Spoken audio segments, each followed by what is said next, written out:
नमस्कार दोस्तों, स्वागत है आपका अपने चैनल अंसारी जॉब में।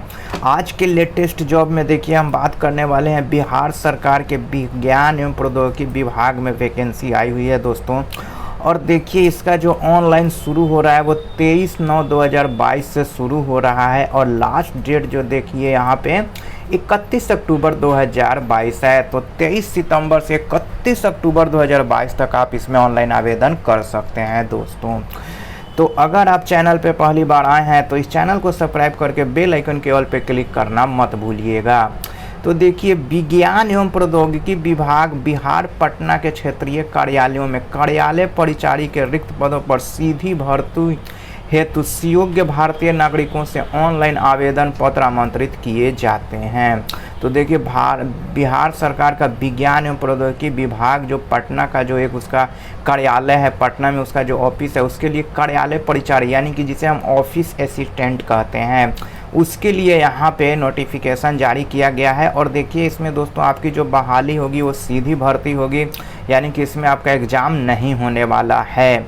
और देखिए इसका आवेदन आप ऑनलाइन आवेदन कीजिएगा। देखिए अभ्यर्थियों का चयन करने हेतु कोटिवार उपलब्ध रिक्त पद निम्न रूप हैं। तो देखिए अब किस कैटेगरी में कितना पोस्ट है ये सब देखेंगे दोस्तों कंप्लीट डिटेल्स में। तो देखिए अब चलिए पोस्ट को देख लेते हैं। देखिए ये है आपका पोस्ट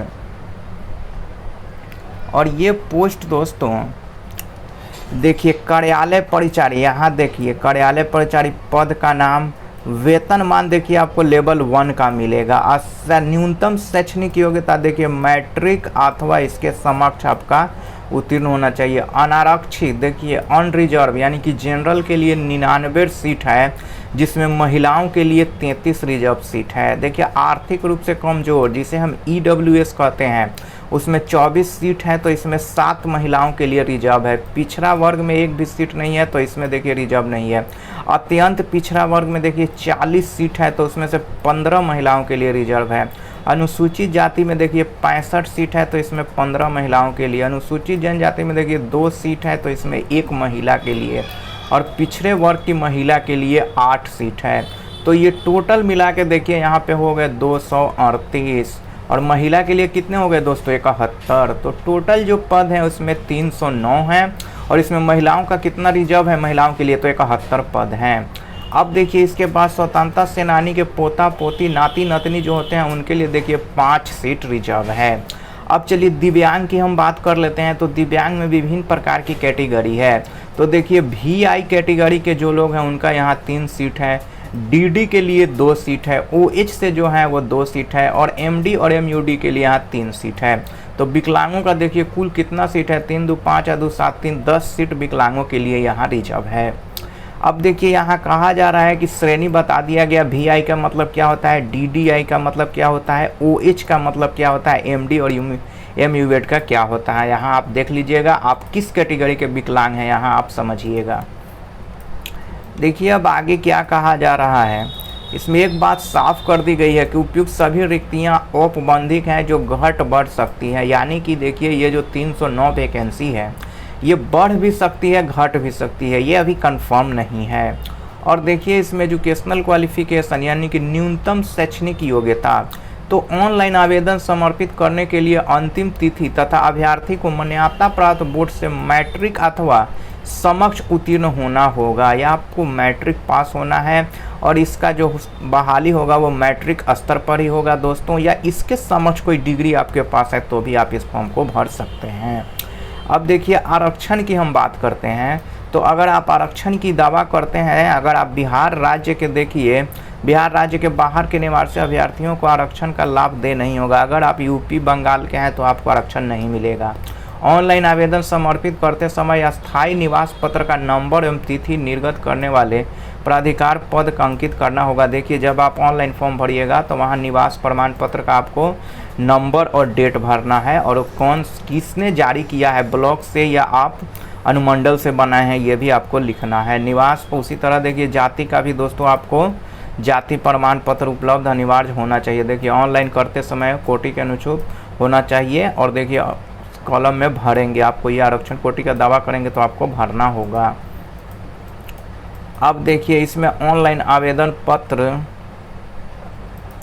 ऑनलाइन आवेदन पत्र में दावा किए गए आरक्षण श्रेणी में किसी परिस्थिति में परिवर्तन नहीं किया जाएगा। अगर आप पहले भर देते हैं एप्लीकेशन में, उसके बाद आप पर कोई विचार नहीं किया जाएगा। और अनुसूचित जनजाति के लिए भी देखिए, जनजातियों के लिए भी यही प्रावधान है दोस्तों। और देखिए, ऑनलाइन आवेदन समर्पित करते समय जाति प्रमाण पत्र एवं अस्थायी निवास प्रमाण पत्र के अभ्यर्थी भौतिक रूप से उपलब्ध होना चाहिए, जिसकी निर्गत संख्या तिथि सहित ऑनलाइन आवेदन से संबंधित प्रमाण पत्र काउंसलिंग के समय प्रस्तुत करना अनिवार्य है। तो आप फॉर्म भरिएगा तो अपना जाति, आवासीय और जो भी है सर्टिफिकेट डॉक्यूमेंट, जैसे दिव्यांगता का हो गया या कैरेक्टर सर्टिफिकेट या जो हो, नॉन क्रीमी लेयर सर्टिफिकेट, सबका नंबर और डेट वहाँ भरना है। और वही नंबर और डेट आपको, वही सर्टिफिकेट आपको काउंसलिंग में लेके जाना है। अगर भिन्नता पाई गई तो दोस्तों आपका जो फॉर्म है वो रद्द हो सकता है, ऑनलाइन एप्लीकेशन रद्द हो सकता है।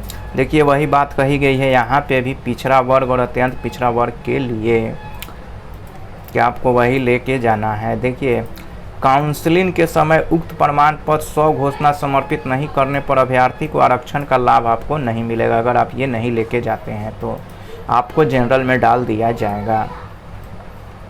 अब देखिए, दिव्यांग अभ्यर्थियों के लिए दोस्तों वही बात कही गई है कि आपके पास सर्टिफिकेट होना चाहिए। देखिए, दिव्यांग संबंधी आरक्षण का दावा करने वाले दिव्यांग अभ्यर्थियों को काउंसलिंग के समय सामान्य प्रशासन विभाग पटना के संकल्प में संलग्न विविध पत्र में दिव्यांगता प्रमाण पत्र समर्पित करना होगा, अन्यथा उनको क्या है, दिव्यांगता के आधार पर आरक्षण का लाभ दे नहीं होगा। आप अगर दिव्यांग सर्टिफिकेट नहीं दीजिएगा, वहाँ पे नहीं प्रस्तुत कीजिएगा तो आपका रद्द कर दिया जाएगा, आरक्षण का लाभ आपको नहीं मिलेगा। देखिए, वही बात स्वतंत्रता सेनानियों के लिए भी कही गई है, उनको भी इसका सर्टिफिकेट वहाँ प्रस्तुत करना होगा। और जो फॉर्म भरते समय भी उसका चाहिए दोस्तों वो फॉर्म, तभी आप फॉर्म को भरिएगा, ऐसे नहीं आप भर सकते हैं। अब देखिए, उम्र सीमा की बात कीजिए। यहाँ देख लीजिए, अभ्यर्थी द्वारा आवेदन समय विवरण अंकित किया जाएगा, उसी विवरण के अनुरूप ही काउंसलिंग में मूल प्रमाण पत्र प्रस्तुत करना होगा। आप ऑनलाइन एप्लीकेशन में जो भी भरते हैं उसी के अनुसार आपको वहाँ सर्टिफिकेट में होना चाहिए, तभी आपका लाभ मिलेगा। सभी वांछित ऑनलाइन प्रमाण पत्र आवेदन करने की अंतिम तिथि तक ही निर्गत होने चाहिए। अब देखिए, उम्र सीमा की बात की जाए दोस्तों तो इसमें न्यूनतम आपका क्या होना चाहिए, अधिक देखिए, न्यूनतम सीमा तो 18 साल है, लेकिन अधिकतम के लिए यहाँ पे रिजर्व है। देखिए, अनारक्षित जो पुरुष हैं उनके लिए 37 साल सॉरी दोस्तों, अनारक्षित वर्ग की जो महिला है उनका 40 है, पिछड़ा वर्ग अत्यंत पिछड़ा वर्ग के पुरुष महिला के लिए 40 है, अनुसूचित जनजाति महिला पुरुष के लिए देखिए 42 है। और इसी तरह देखिए 53 वर्ष है दिव्यांगों के लिए, और अन्य लोगों के लिए भी छूट है। अब चलिए देखते हैं, ये सब दोस्तों आप पढ़िएगा। इस पीडीएफ का लिंक मैं आपको डिस्क्रिप्शन बॉक्स में दे दूँगा, आप वहाँ से अच्छा से पढ़ लीजिएगा। लेकिन बाकी जो बातें हैं मैं यहाँ पे बता देता हूँ। जैसे देखिए, चयन प्रक्रिया आपका कैसे होगा, तो अभ्यर्थियों के मैट्रिकुलेशन अथवा समक्ष प्रमाण पत्र के प्राप्त अंकों के प्रतिशत के आधार पर मेगा सूची तैयार की जाएगी। तो मैट्रिक में आपका कितना % नंबर है, उसी के अनुसार देखिए यहाँ पे मेगा सूची यानी कि मेरिट लिस्ट तैयार की जाएगी। और देखिए क्या कहा जा रहा है आगे दोस्तों, एक अधिकतम 5% में। अब देखिए क्या, कोटिवार रिक्त पदों के अधिकतम 3 गुना अभ्यर्थियों को काउंसलिंग में बुलाया जाएगा एवं काउंसलिंग के उपरांत योग्य अभ्यर्थियों को मैट्रिकुलेशन अथवा समक्ष प्रमाण पत्रों की जांच संबंधी बोर्ड से कराई जाएगी। तदुपरांत अंतिम मेगा सूची पैनल तैयार किया जाएगा एवं तदनुसार नियुक्ति की जाएगी।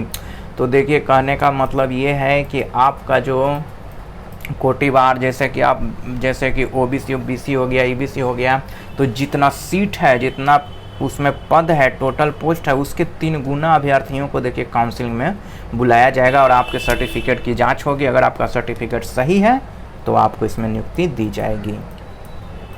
अब देखिए दोस्तों, आपको कैसे भरना है, तो ये फॉर्म भरने के लिए बताया गया है कि अभ्यर्थी का नाम, माता पिता का नाम, पिता का नाम, जन्म तिथि, मैट्रिक या समक्ष प्रमाण पत्र अंक में अंकित विवरण के अनुसार ही भरिएगा, जो आपके सर्टिफिकेट में है वैसा ही भरना है।